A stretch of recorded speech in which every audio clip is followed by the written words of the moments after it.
आखिर क्यों माँ दुर्गा एक रिक्शे में पहुंची अपने भक्त के पास। साल 1995 की बात है। विजयवाड़ा में वेंकन्ना नाम का एक गरीब लेकिन बहुत ही श्रद्धालु रिक्शा चालक रहता था। उसकी माता दुर्गा में अटूट आस्था थी। वह रोज सुबह से रात तक मेहनत करता और हर दिन माँ को याद करके ही अपना काम शुरू करता। एक रात पूरे दिन की कड़ी मेहनत के बाद वह अपने घर लौट रहा था। आधी रात हो चुकी थी। चारों ओर गहरा अंधेरा छाया हुआ था। तभी रास्ते में उसे एक महिला दिखाई दी। लाल साड़ी पहने, माथे पर बड़ी सी बिंदी, चेहरे पर अजीब सी शांति। उस महिला ने उसे रोका और बोली, बेटा मुझे इंद्र की लाद्री पहाड़ी तक छोड़ दोगे? वेंकन्ना ने तुरंत सिर झुकाकर कहा, आइए माँ बैठ जाइए। महिला रिक्शा में बैठ गई। कुछ देर चुप्पी के बाद वह हल्की मुस्कान के साथ बोली, बेटा अब तो रात के 12 बज चुके हैं। लोग कहते हैं कि इस समय दुर्गा माता पहाड़ी से उतरकर घूमती हैं और अगर किसी को दिख जाए तो उसे मार देती है। तुम्हें डर नहीं लगता?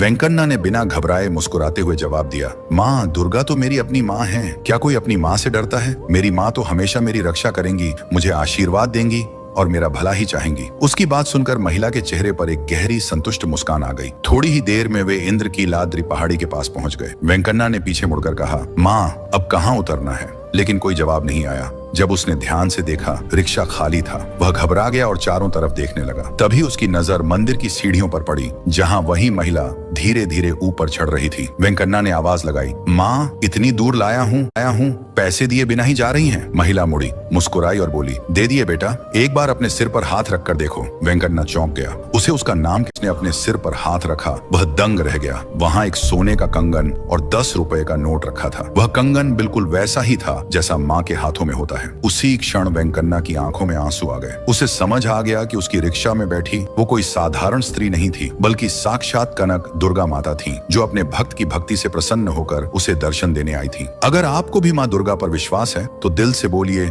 जय माता दी।